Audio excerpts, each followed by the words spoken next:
가정마다 내려오는 전통이 있습니다.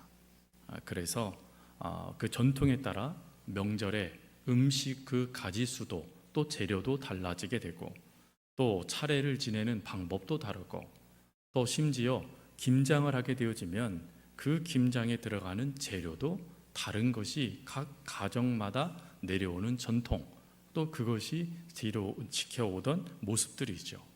그런데 그 소중한 전통이 어느 순간 깨어질 때가 있습니다.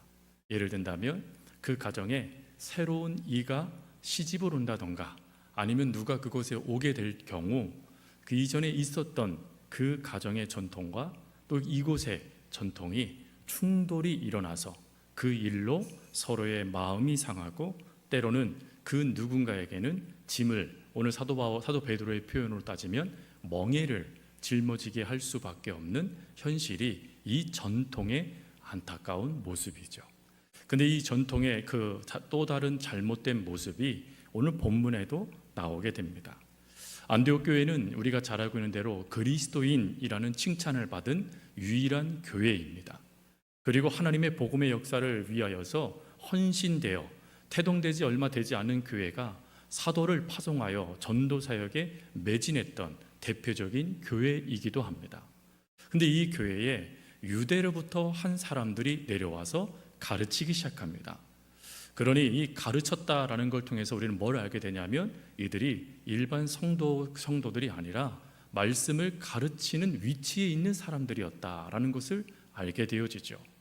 심지어 그들이 이 모든 것들을 가르칠 때 이후의 말씀들을 보면 어느 정도 예루살렘 교회의 지지도 받고 있었던 것 같습니다. 그러니 그 생각을 가지고 이들이 들어와서는 무슨 말을 하냐면, 할례를 받아야 구원을 얻는다라는 말을 하는 것입니다. 여러분, 할례는 이스라엘 백성들이 하나님께서 모세를 통하여 그들을 선민 백성으로 구별하시면서 정하신 율례였습니다. 그 율례를 이스라엘 백성들은 전통으로 받아들였고, 그 받아들인 것에 따라서 할례를 행하면서 우리는 하나님의 백성이다라는 것을 표로 남긴 것이 할례입니다. 그러니 할례는 이스라엘의 절대적인 전통인 것이죠. 근데 그것을 지금 이제 막 태동한 안디옥 교회의 성도들에게 지금 강요를 하고 있는 것입니다. 그런데 사실 여기에는 무서운 또 다른 죄악된 모습이 숨겨져 있습니다. 그것은 우리가 조금 뒤에 살피게 될 것이지만, 중요한 것은 이들은 복음, 예수 그리스도의 그 이름 외에 다른 구원의 조건을 제시하고 있었다라는 것입니다. 그래서 사도 베드로는 이 부분에 대하여 강력하게 오늘 말씀을 통하여서 이것이 무엇이 잘못되었는지, 그리고 또 무엇을 놓친 결과인지를 정확하게 이야기를 합니다. 오늘 우리들은 이것들을 살핌을 통하여서 우리도 모르는 사이에 갖고 있는 전통들이 있습니다. 가정의 전통뿐만 아니라 신앙, 교회의 전통들도 있죠. 그 전통이 또 복음을 어떻게 훼손하고 있는지, 그리고 그 훼손된 복음을 우리가 훼손시키지 않기 위해서 무엇을 붙잡아야 되는지를 베드로의 말씀을 통하여 살펴보겠습니다. 먼저 전통, 특별히 베드로는 그 전통을 멍에다라는 표현으로 쓰고 있는데, 그 전통에 대한 것을 먼저 좀 살펴보겠습니다. 이 유대로부터 내려온 사람들, 특별히 그들의 주장을 바리새파 사람들 중 예수를 믿은 사람들이 강하게 동조를 합니다. 즉 이들이 동조하면서 내세우는 것은 무엇이냐면, 복음만으로는 안 되고 거기에 율법을 지키는 것이 구원의 조건이다라는 것을 분명하게 말을 하고 있는 것입니다. 즉 이들이 소중히 지켜왔던 그 전통이 구원의 조건이 되어진다라고 말하고 있는 것이죠. 그런데 여기에는 문제가 있습니다. 먼저 첫 번째 문제는 무엇이냐면 아주 심각한 문제인데, 그것은 이들이 지켜온 전통, 그 전통이 복음의 자리까지 올라왔다라는 것입니다. 뭘 다시 표현한다면, 그들이 갖고 있는 전통이 예수님과 같은 위치로 지금 이들이 여기고 있었다라는 걸 말하고 있는 것입니다. 분명한 것은 1절에 할례를 받지 아니하면 능히 구원을 받지 못한다라고 이야기를 합니다. 그러나 우리가 잘 알고 있죠. 예수님도 요한복음 1장 12절에 그런 말씀하셨습니다. 예수님께서 뭐라고 말씀하셨죠? 영접하는 자, 곧 그 이름을 믿는 자들에게는 하나님의 자녀가 되는 권세를 주셨다라고 말씀하셨죠. 즉 예수 그리스도 외에는 구원의 길이 없다라고 분명하게 예수님께서 말씀하셨습니다. 그런데 지금 이 유대인들, 특별히 예루살렘 교회에서부터 내려온 이 말씀을 가르치는 이들이 무엇라고 말하고 있냐면 예수님 플러스 거기에 구원의 또 다른 조건, 우리의 전통인 할례를 행해야 돼라고 말하고 있는 것입니다. 즉 복음만으로는 안 되고 복음과 복음이 더 분명하게 나타나려면 조건, 할례를 받아야 된다라고 말하는 것이에요. 그러니 여러분, 이것은 단순히 할례까지 받아야 구원이 완성되는 거구나 라는 것을 말하는 것이 아니라 지금 이들이 말하고 있는 이 전통, 그 할례가 복음의 자리를 지금 대신하고 있는 것을 말하고 있는 것입니다. 즉 예수님보다 자신들이 말하고 있는 이 할례가 더 중요하다라고 말하고 있는 거예요. 그러니 지금 이들의 이 가르침을 우리가 좀 귀 기울여 들으셔야 돼요. 이들이 예수님을 안 믿는 사람들이 아닙니다. 이들은 예루살렘 교회에서부터 온 사람들입니다. 말씀을 가르칠 정도로 말씀의 지식도 있는 자들이에요. 근데 문제는 뭡니까? 자신들의 전통, 자신들이 갖고 있었던 그 습관을 포기하지 못하니까 오히려 그것이 하나님의 복음을 막아서는 걸림돌이 되더라라는 것입니다. 그것을 오늘 성경은 분명하게 드러내고 있는 것이에요. 여러분, 이것 우리가 꼭 기억하셔야 돼요. 분명한 것은 이들은 예수님을 믿지 말라라고 말하지 않았어요. 그러나 이들의 말을 통하여 예수님을 믿어도 소용없다라고 말하는 그러한 행동이 되고 만 것입니다.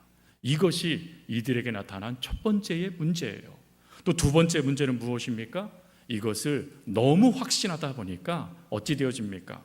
그것을 남에게 강요하고 있더라라는 것입니다. 심지어 바리새파 중에서 예수님을 믿은 사람들이 뭐라고 말합니까?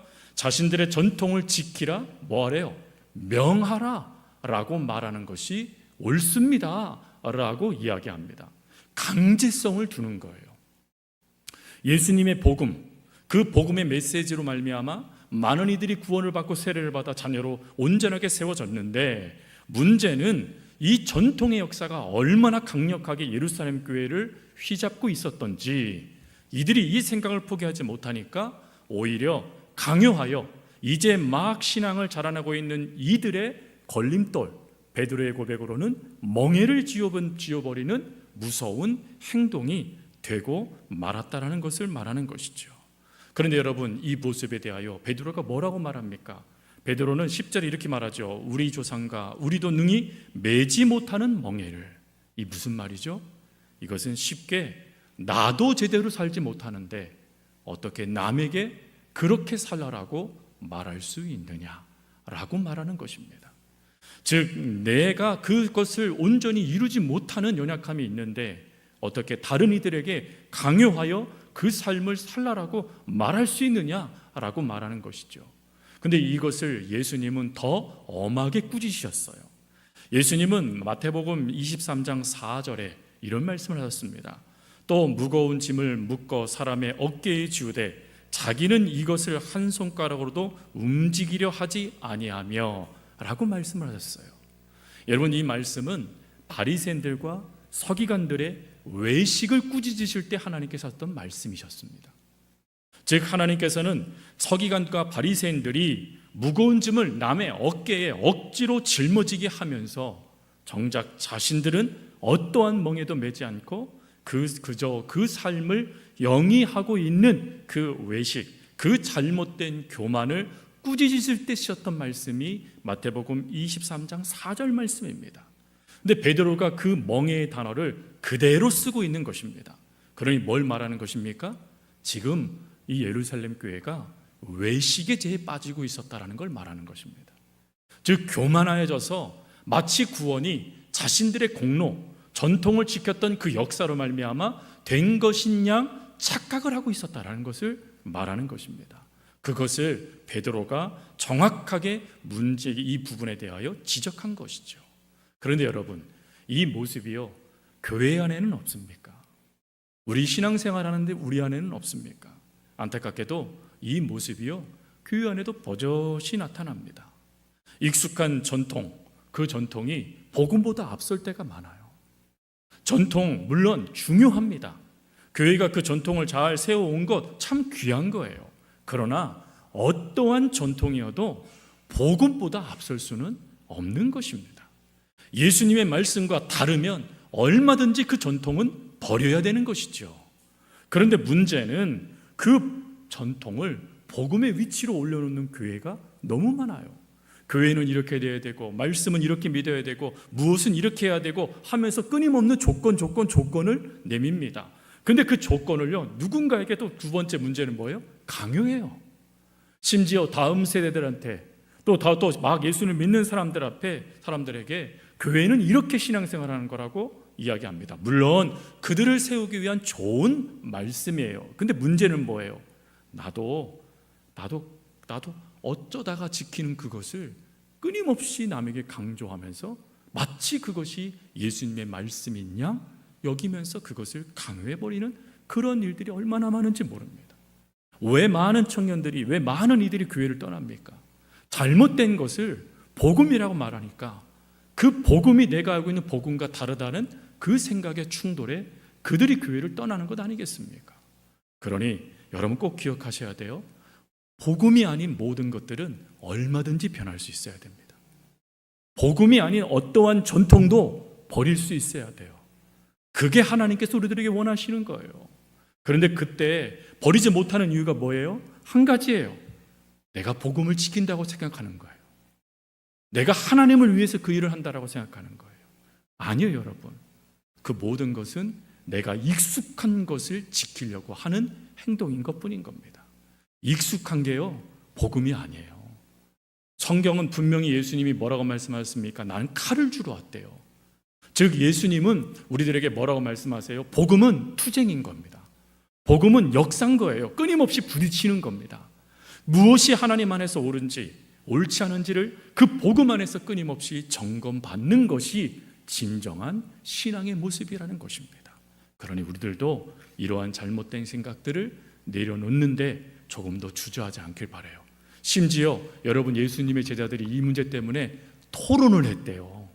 많이 논쟁을 했대요. 이 정도의 상황이 발생되면 안 되는 거죠. 그 정도로 전통이 어느 정도까지 무섭게 뿌리를 내리고 있는지가 나타난 것이죠. 그리고 두 번째, 그러면 이 전통의 모습에 휘둘리지 않고 복음을 복음답게 지키기 위해서 필요한 게 무엇입니까? 사도 베드로는 다른 말을 하지 않고 한 단어를 씁니다. 그것이 뭐냐면 은혜라는 단어예요. 여러분, 은혜라는 게 뭐죠? 은혜는 받을 자격이 없는 자에게 하나님이 값없이 그리스도 안에서 베푸시는 호의, 그게 은혜입니다. 받을 자격이 없어요. 어떠한 공로도 거기에 포함되지 않아요. 그런데 하나님께서 예수님 안에서 값없이 우리들에게 베풀어 주신 호의, 그게 은혜라는 것입니다. 그런데 여러분, 이 은혜를 사도 바울은 이렇게 얘기를 했어요. 에베소서 2장 8절부터 9절에 너희는 그 은혜에 의하여 믿음으로 말미암아 구원을 받았으니 이것은 너희에게 난 것이 아니요 하나님의 선물이라. 행위에서 난 것이 아니니 이는 누구든지 자랑하지 못하게 합니다 라고 말씀하셨어요. 은혜는 하나님의 선물이라는 거예요. 하나님의 그 선물을 하나님께서 주신 것이기 때문에 어느 누구도 자랑할 수 없다라는 것을 말씀하시죠. 그러면 여러분, 하나님은 어떤 은혜를 값없이 주셨을까요? 베드로는 오늘 본문에서 세 가지의 은혜를 이야기합니다. 먼저 첫 번째 은혜는 8절 말씀에 보니까 이렇게 되어 있습니다. 또 마음을 하신 하나님이 우리에게와 같이 그들에게도 성령을 주어 증언하시고 라고 말씀을 하죠. 여기서 우리가 살필 것은 이 증언하다라는 거예요. 즉 첫 번째 하나님의 은혜는 하나님이 친히 증언해 주시는 은혜를 말합니다. 그럼 뭘 증언하시죠? 먼저 이 증언하다라는 이 단어가 보증하다라는 뜻입니다. 보증하다.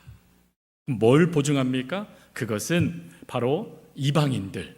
그 이방인들을 하나님께서 그들도 내 백성이다. 그들도 내 자녀다라고 하나님이 직접 뭐 하셨대요? 보증해 주셨다라는 거예요. 그러면 그 보증해 주신 그 방법이 뭡니까? 사도 베드로가 이렇게 얘기하죠. 사도 베드로가 성령을 주었다라는 거예요. 여러분, 이 성령을 주다라는 이 성령의 역사는 이미 고넬료부터 그 성령이 동일한, 즉 예수님의 제자들이 마가의 다락방에서 성령을 받았을 때 그 성령과 고넬료가 받았던 그 성령이 같은 성령이라는 것을 이미 우리가 사도행전 강의 앞부분에서 살폈죠. 그 같은 성령을 하나님이 부어주심을 통하여 하나님이 친히 저 이방인들도 하나님의 자녀다라고 보증해 주셨다라는 것을 이야기하는 것입니다. 이것을 신학자들이 이렇게 얘기했습니다. 자격 없는 자를 위하여 하나님이 직접 증인이 되어주시는 은혜다. 여러분, 그 은혜를 하나님이 우리들에게도 허락하여 주시죠. 그리고 두 번째 은혜는 뭡니까? 하나님의 마음을 깨끗하게 해주시는 은혜예요. 하나님께서 우리들의 마음을 깨끗하게 해주시는 은혜. 9절에 믿음으로 그들의 마음을 깨끗이 하사라고 되어져 있죠. 여러분이 깨끗하게 하다라는 이 단어는 그 당시에 제사장들이 부정한 것을 정결하게 할 때 썼던 단어였습니다. 즉 율법에 따라 부정의 근거들이 있잖아요. 그게 판단 나게되면 정결 예식을 해야 됩니다.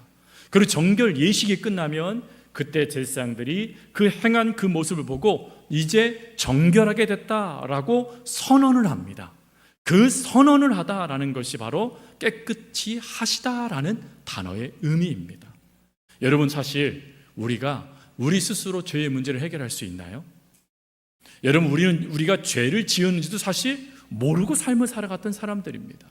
성경을 통하여서 이게 죄구나 깨달았기 때문에 내가 죄인이었구나라는 것을 알게 됐지, 우리가 하나님을 믿기 전에는 내가 죄인인지도 몰랐어요.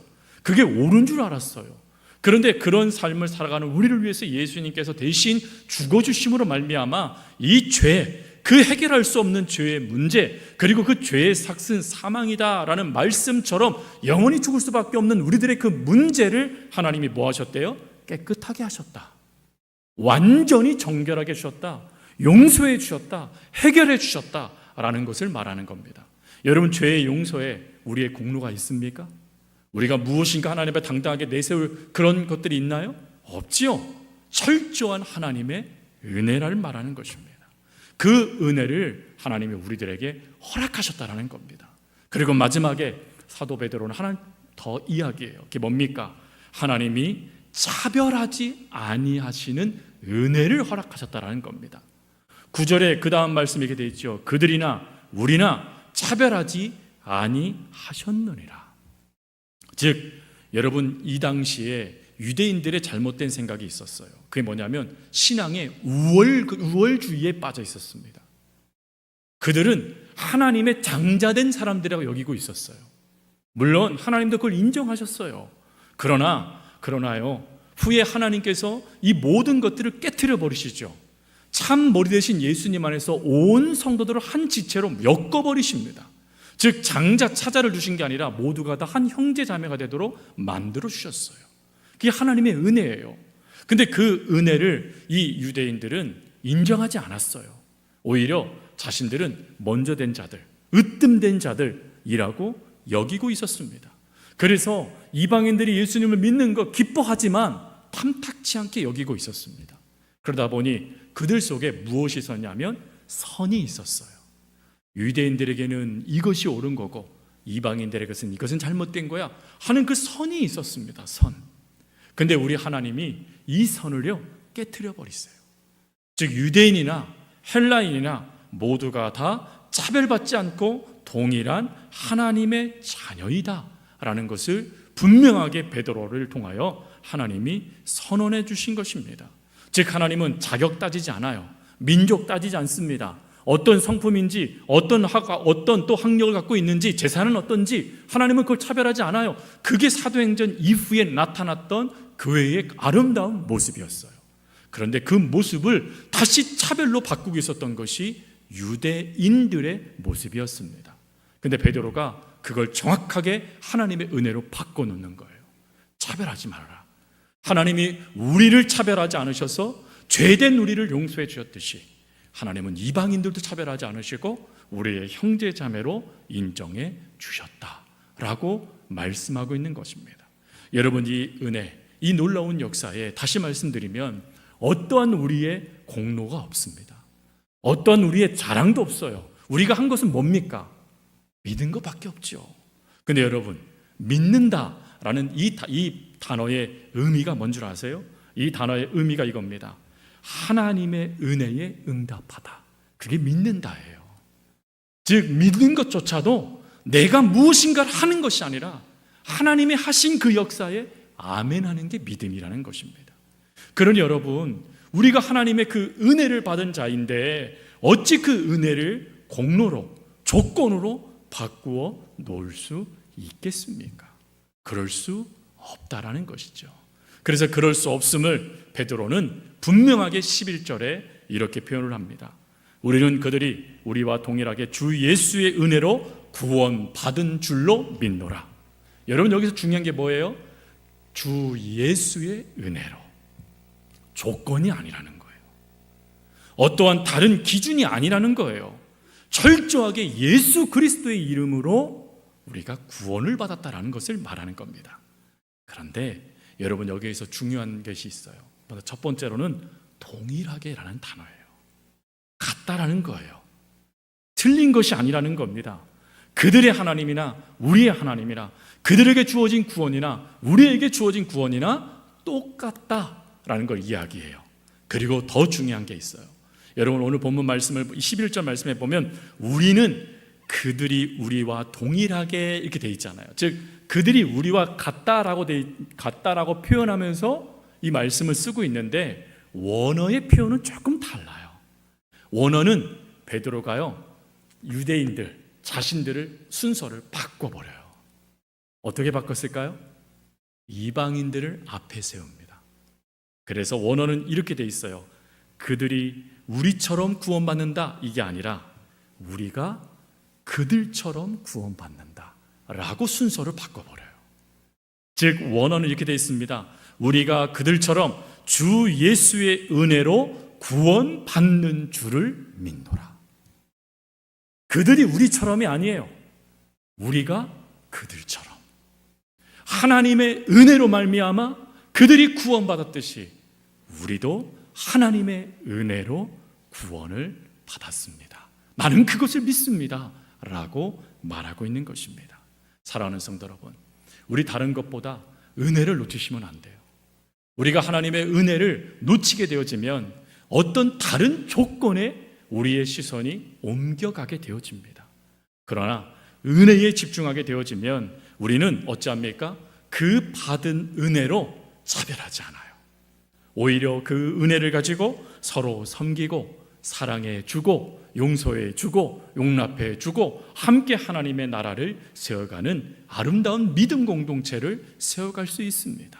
그러니 바랍니다. 어떠한 다른 조건보다도 전통보다도 중요한 것은 복음, 예수 그리스도이십니다.